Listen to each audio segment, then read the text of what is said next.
تو ڈاکٹر صاحب کوئی بھی پیشنٹ ہے، آپ نے بایو سائیکو سوشل ماڈل کا حوالہ دیا نا، اس میں اگر جسمانی کوئی بیماری ہے نا تو وہ ہماری مطلب ذہن پہ بھی اور ہمارے جو سوشل ریلیشن شپس ہیں ان پہ اثر انداز ہوتی ہے. تو جب بھی کوئی بھی بیمار ہوتا ہے، سپوز کسی کو فریکچر ہو گیا، کسی کو اور کوئی بیماری ہو گئی، تو اس کے بعد یا سپوز سرجری کسی کی ہوئی ہے، سرجری بھی تو ایک بڑا مطلب ایک ڈفرینٹ چیز ہے، تو سرجری کے بعد بھی کچھ ڈپریشن ہوتا ہے، اور اس سے کیسے ٹیکل کیا جائے، اور اس کا ڈیوریشن کتنا ہوتا ہے نارملی؟ ڈاکٹر صاحب بڑی اچھی بات کی آپ نے.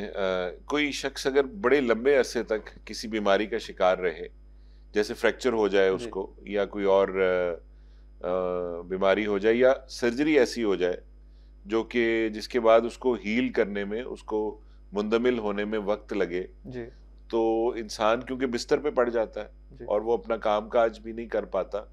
اور ایک چیز ہوتی ہے جس کو سک رول کہتے ہیں. تو جب آپ بستر پہ پڑے ہوتے ہیں تو آپ توجہ حاصل کرنا چاہ رہے ہوتے ہیں، آپ چاہتے ہیں کہ لوگ آپ سے آئیں، آپ سے ملیں، آپ کا خیال پوچھیں، آپ کی دلجوئی کریں. تو وہ انسان پریشان ہو جاتا ہے اور وہ ڈپریشن میں چلا جاتا ہے. عموماً ہمارا جو اپنا جسم کا مدافعاتی نظام ہے، جس کو سائیکولوجیکل ڈیفنس میکینزم کہتے ہیں، اس کے تحت وہ مریض جو ہے وہ تقریباً 2 سے 4 ہفتوں میں اس ڈپریشن سے نکل جاتے ہیں. اور اگر وہ نہیں نکلتے اور 4 ہفتے ہو گئے ہیں، 2 ہفتے سے زیادہ وقت ہو گیا ہے، تو پھر کسی ماہر نفسیات کو ضرور اس میں انوالو کرنا چاہیے. ہمارے پاس تو جو زیادہ تر دیہاتوں میں رہنے والی لوگ ہیں، تو وہاں پہ اگر کوئی بیمار ہو جائے تو کچھ خواتین یا کچھ دوست بھی ایسے آ جاتے ہیں، وہ اور زیادہ پریشان کر دیتے ہیں کہ یہ حال ہے، یہ بیماری تو فلاں عورت کو ہوئی تھی، تو اللہ خیر کرے، اس کو تو لاہور لے جاؤ.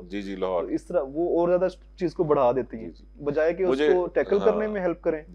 مجھے ڈاکٹر صاحب اس پہ بڑا لطیفہ ایک یاد آ گیا.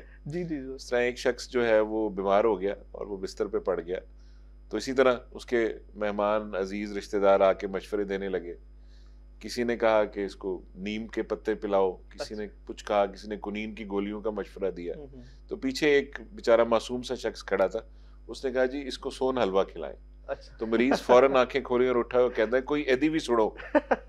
تو اس طرح کی واقعی مشورے جو ہیں وہ مریض کو ملتے ہیں، اور اس سے وہ ذہنی پریشانی اس کی اضافہ ہوتا ہے، کم نہیں ہوتا.